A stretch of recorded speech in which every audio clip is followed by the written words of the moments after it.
Good morning, everyone. Good morning, moon. Good morning, full moon.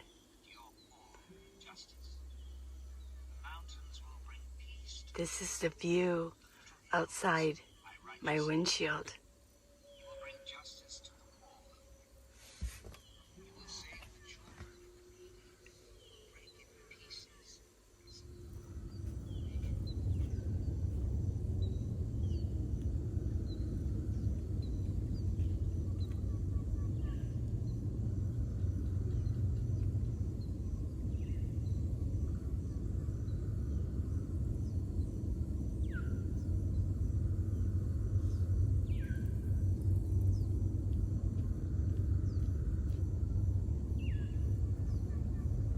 Outside of Yuma. Let's get a view of this.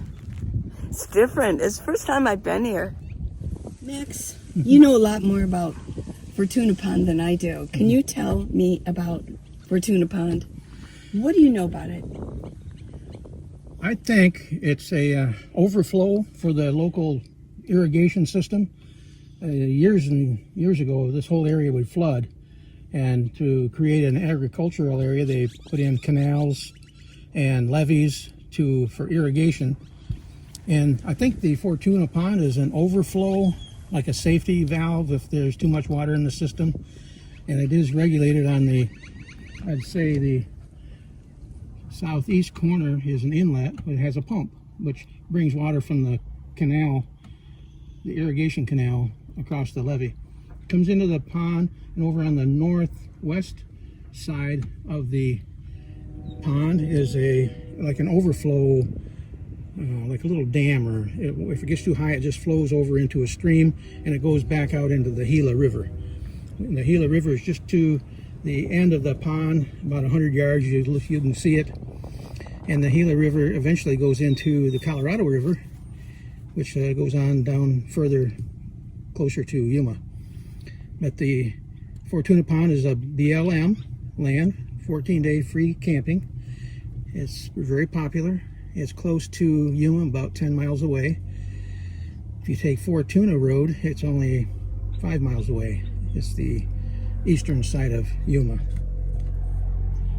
They stock this pond about once a month with trout brought in from Colorado fisheries. And they might put 500 10-inch trout, 12-inch, and then they throw in a few 20-inchers that are big. And I've seen them getting caught quite often. The ranger said that the water is tested. It's safe to swim in if you chose to, but no one really does. But the fish are safe and healthy. There is one kind of a golden pollen that does affect bass. And sometimes you'll see a bass that it closes up their gills and they will die. But it don't affect the trout and the other fish. That the ranger said that golden pollen is nothing wrong with that. I like camping here. It's my favorite. It's mentioned in the book Nomadland, and that's why I was in particular wanted to find it on my trip out here 2 years ago. And I've camped here, this is my third year, and I don't know, things are a little different this year, the COVID. They do come in and clean brush out, but this year they've left the piles. It's not real attractive, but it's just one of those facts that we have to deal with. And there's what they call the sunny solar side, where there's hardly any trees at all, and that's where the people with solar on the roof go. And then we have this wooded side, which I prefer. And that's just a nice homey feeling over here, and I really enjoy it. I have Thank you, Max. an email message I want to read to you. I just watched the video posted February 26th and noticed the hanger, for lack of a better term, that you are using to hang your flute, back scratcher, etc. The only other thing on there is it's an art ruler that I had, and it's been very useful. Exactly how is that devised? There's a bungee and one end is attached to one handle in my minivan and the other end on another one. They both are there, and minivans are all different, so I can't guarantee that your minivan is going to have this. Now, what I've done is, it's a hair tie, and I just tied it up. Yeah, it's a hair tie. I just tied it to the bungee. Now, the fabric, you want to know that fabric, it's my Native American flute holder. It came with a bag. The carabiner, I'm just hanging it up there. It has nothing to do with that being up there. So bungees work. Bungees are your friend. Yeah. And then I just have my pointer up there.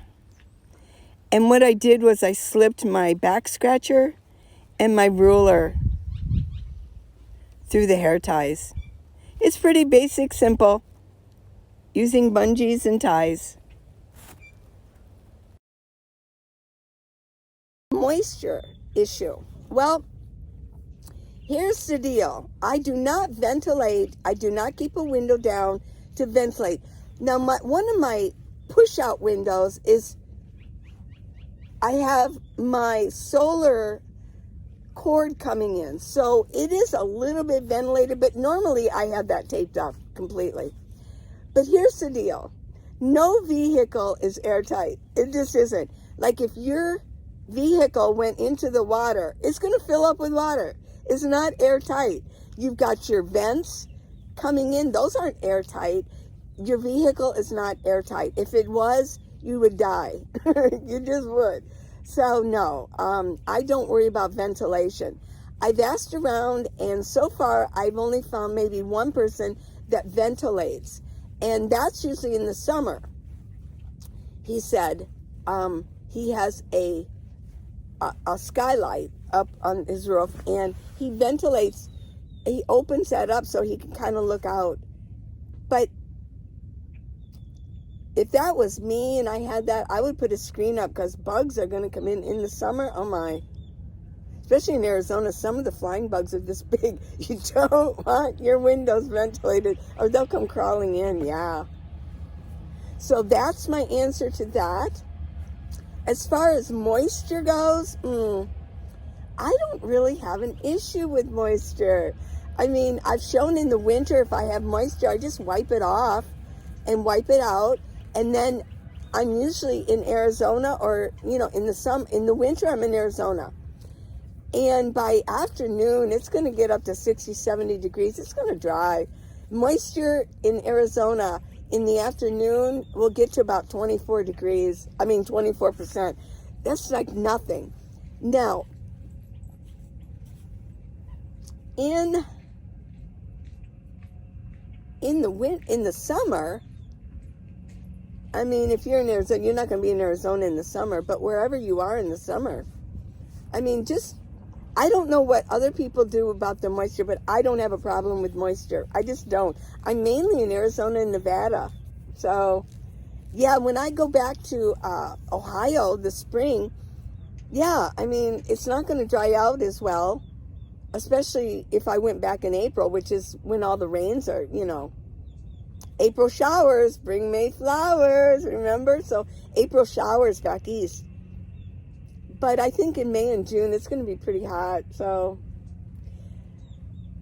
if you know what you do with your moisture, leave a comment. With me, I don't really have an issue with it. I don't have to deal with it. So, but as far as ventilating my vehicle, no. It naturally ventilates because it's not an airtight system.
in there. There's like a den.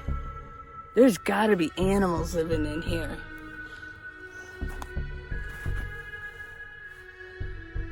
Look at back in there. I'm kind of nervous walking back in there.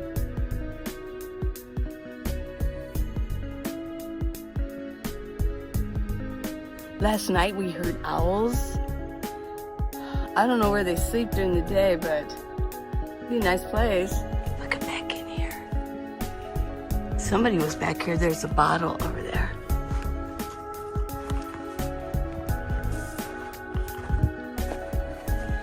Look at in there.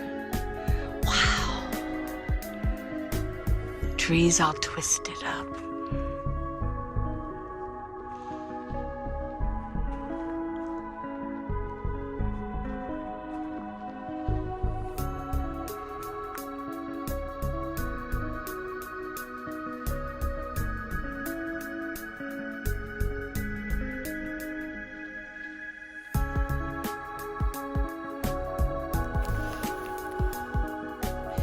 So many little hiding places in here.